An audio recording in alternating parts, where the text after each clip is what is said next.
آج صبح 10 بجے پیر ودائی پولیس نے ایک بہت بڑا ریڈ میرے والد مرحوم کے گھر میں چھانگا مانگا میں کیا، جنہیں انتقال کیے ہوئے بھی 30 سال گزر چکے ہیں، اور ساری توڑ پھوڑ کی اور ملازموں کے ساتھ بدسلوکی کی، اور پھر بدنام زمانہ ایس ایچ او ویسٹیج جو ظہور، جس کا نام ہے زاہد ظہور، جس کی کرپشن کی داستانیں اور جس کے پلاٹس اور جس کا کھرا جو ہے 9 مئی کے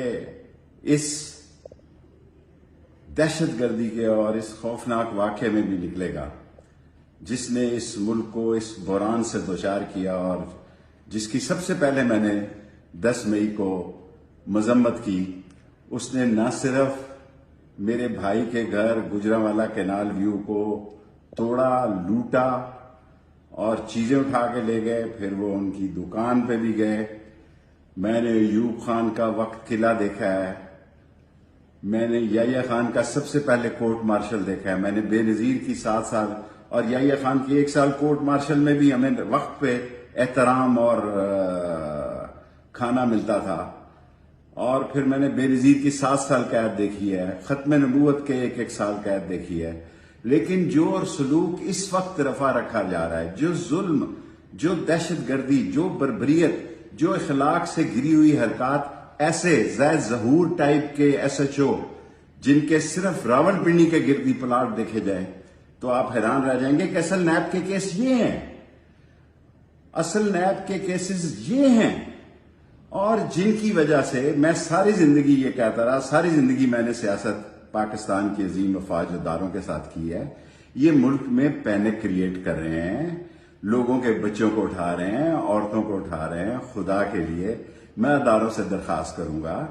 کہ جو ملزم ہیں ان کو تو اٹھایا جائے، ان کو تو سزا دی جائے، لیکن اس ملک میں خوف کی فضا نہ قائم کی جائے۔ اور اگر میری ضرورت ہے مجھے فون کریں، اگر مجھے کسی منشیات میں بھی ڈالنا ہے تو بتا دیں کہ جناب علی آپ کی ضرورت ہے، کیونکہ میں تو ملک سے باہر تھا۔ میں پاکستان کے نام پہ، اسلام کے نام پہ، غریب عوام کے نام پہ جو پس گئی ہے، مر گئی ہے، جن کے گھروں میں صف ماتم ہے، ان کے نام پر براہ راست اداروں، ان کے سربراہ سے اپیل کرنا چاہتا ہوں کہ یہ ظلم کی داستان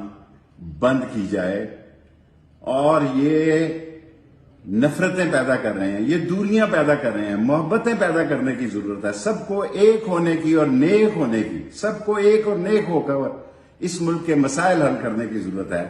لیکن راول پنڈی اور اسلام آباد میں جو ظلم کی تاریخ لکھی جا رہی ہے، اسے ختم ہونا چاہیے، اور غریب کا بچہ، غریب کی بیٹی، غریب کی بہو، یہ سب لوگ محفوظ ہونے چاہیے۔ اور میں آپ کو یقین دلاتا ہوں کہ اس ملک میں کالا کالا رسول اللہ کے لیے، پاکستان کے لیے اور اس ملک کے مسائل کے حل کرنے کے لیے ساری قوم ایک ہے۔ وہ اس ملک میں انتشار اور خلفشار نہیں چاہتی، انتشار اور خلفشار کے مخالف ہے۔ وہ اس ملک میں ترقی چاہتی ہے اور 2 وقت کی روٹی چاہتی ہے، اس قابل چاہتی ہے کہ بجلی کا بل دے سکے، بچوں کی فیس دے سکے، گھر کا کرایہ دے سکے۔ مسائل اب سیاسی نہیں رہے، اقتصادی اور سیاسی ہو گئے، سنگین ترین ہو گئے ہیں، اور اداروں کو برائے مہربانی سوچنا چاہیے،